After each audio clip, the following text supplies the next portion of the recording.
Cristo fuimos llamados desde siempre.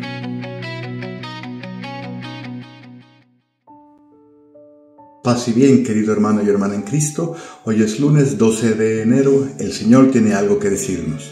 Comenzamos el tiempo ordinario escuchando el Evangelio tomado de San Marcos, capítulo 1, versículos 14 al 20.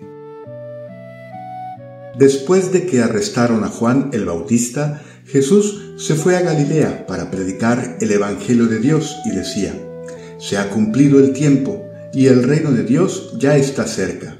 Arrepiéntanse y crean en el Evangelio». Caminaba Jesús por la orilla del lago de Galilea cuando vio a Simón y a su hermano Andrés echando las redes en el lago, pues eran pescadores. Jesús les dijo: «Síganme y haré de ustedes pescadores de hombres». Inmediatamente dejaron las redes y lo siguieron.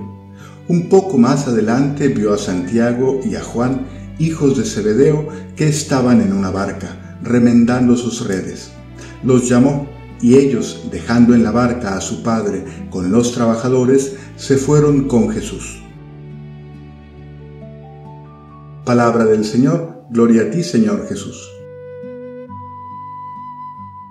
Cuando Jesús aparece en Galilea, no llega a explicar, llega a interrumpir. No pide permiso ni espera el momento adecuado. Dice algo que descoloca: «Se ha cumplido el tiempo, el reino de Dios está cerca, arrepiéntanse y crean en el Evangelio». No es una frase piadosa, es una grieta abierta en la vida. Algo ha cambiado y ya no se puede seguir igual. El arrepentimiento en boca de Jesús no es un reproche ni una amenaza, es una llamada a la verdad, no a una verdad abstracta, sino a la verdad concreta de la propia vida puesta delante de Él. Arrepentirse es aceptar que algo en mí no está en su lugar, que he aprendido a vivir torcido, que me he acostumbrado a convivir con mis incoherencias, con mis excusas, con mis medias verdades. No porque sea monstruoso, sino porque soy humano. Y el reino, cuando se acerca, no nos deja tranquilos. Esta verdad no nace solo de mirarse por dentro, sino del encuentro con una voz que llama desde fuera.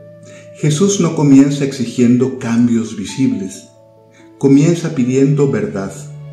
Una verdad que duele, porque obliga a dejar de justificarse. El arrepentimiento no es mirarse con desprecio, sino dejar de mentirse. Reconocer que hay decisiones que han herido, palabras que han cerrado caminos, silencios que han sido cobardía, comodidades que han ido apagando el deseo de vivir con más hondura. El arrepentimiento nace cuando uno se atreve a decir: «Así no quiero seguir viviendo», aunque todavía no sepa cómo vivir de otra manera. Aquí aparece la crudeza. Nadie se arrepiente si no acepta que su vida necesita ser tocada, corregida o reorientada. El Evangelio no acaricia primero, hiere para despertar, porque sin esa herida no hay sed, y sin sed no hay reino. Humanamente, el arrepentimiento es un movimiento exigente. Remueve culpa, vergüenza, tristeza, resistencia, pero no para encerrar al hombre en el pasado, sino para devolverle algo decisivo: la responsabilidad sobre su propia vida. Decir «me equivoqué» es doloroso, pero también es el primer gesto de libertad verdadera. El que nunca se arrepiente, en el fondo, se resigna a ser siempre el mismo. Arrepentirse es aceptar los propios límites sin maquillarlos y reconocer la propia vulnerabilidad sin convertirla en excusa.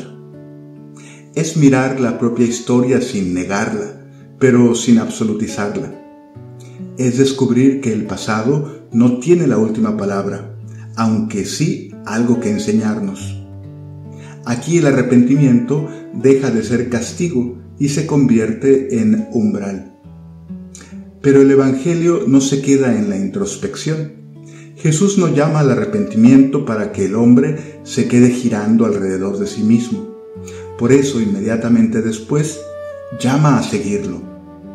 El arrepentimiento cristiano no es un fin, es una puerta. No es solo reconocer verdad de la propia vida, sino dejar que esa verdad sea medida por él. Y aquí está el punto decisivo.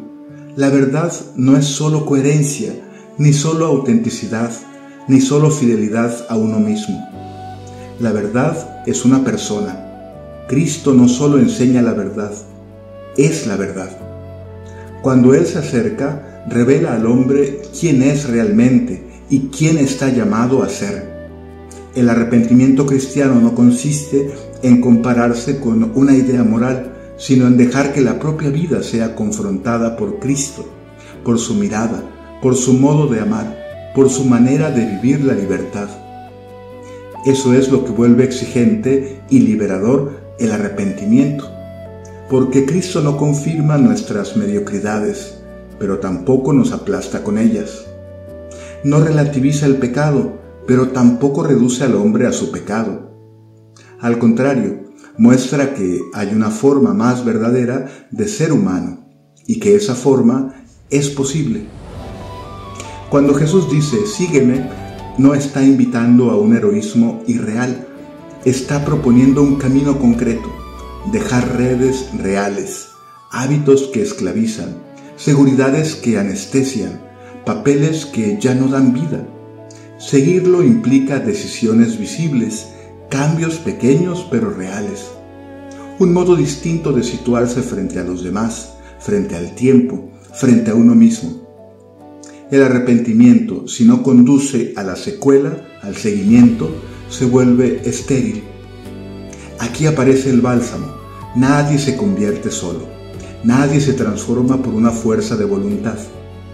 El arrepentimiento, unido a la fe, abre la vida a la gracia, a una fuerza que no nace del propio esfuerzo, sino del encuentro con Cristo. Él no nos pide cambiar para luego acogernos, nos acoge para hacernos capaces de cambiar. Su cercanía no anestesia la herida, la sana desde dentro. Entonces el arrepentimiento da fruto, se vuelve cambio real, no perfeccionismo, no autoexigencia enfermiza. Se vuelve camino cotidiano, hecho de caídas y recomienzos, de verdad asumida y de misericordia recibida. Se vuelve una manera nueva de habitar la propia fragilidad sin resignarse a ella. Por eso, arrepiéntanse y crean en el Evangelio no son dos invitaciones separadas, son un único movimiento. Atreverse a vivir en la verdad y confiar en que esa verdad tiene rostro. Dejar que la propia humanidad herida se encuentre con la humanidad plena de Cristo. Permitir que el deseo de vivir con más hondura que el arrepentimiento despierta encuentre en él un horizonte posible. Todos tenemos algo de qué arrepentirnos y todos tenemos sed de consuelo también. El Evangelio no niega ninguna de las dos cosas, las une, porque no arrepentirse es, en el fondo, renunciar a vivir, y seguir a Cristo es la forma más concreta de dejar que el reino, que ya está cerca, nos devuelva a la verdad que libera. Paz y bien, que Dios te bendiga.